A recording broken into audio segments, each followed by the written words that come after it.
дар намози ҷумъа аҳамият додам бисёр чиро. Мо масҷидмонро мехонем, мардум меояд хутба хондаста имом дар вақти хутба сунната дарёфт накарда меояд суннатша ният мекунад, мисол места хутба рафта суннатша мекунад.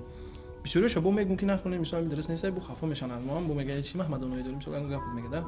ҳамира хидат бо ки мисол дуруст ам куршуне. Не, дар вақте ки хутба сар мешавад, ҳадисои пайғамбар алайҳиссалоту вассалом ҳам дар вақти хутба як калимае ки гуфтӣ, як калимаи зиёд ки агар тилова кардӣ, ҳамин калимаи зиёд, кори зиёд ҷумъата чӣ кор мекунад? Вайрон мекунад.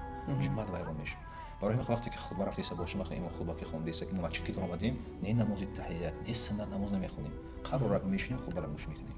Дар ҳамин ҳолат ҳам вақте ки масалан пеш аз азони намози ҷумъа, масалан пеш аз азони пешин мешавад, намози пешин, ҳамин пеш аз азон масалан 5-15 дақиқа мемонад, мардум меоянд намози таҳият мехонанд, суннат мехонанд. ҳамин ҳам гуноҳ аст.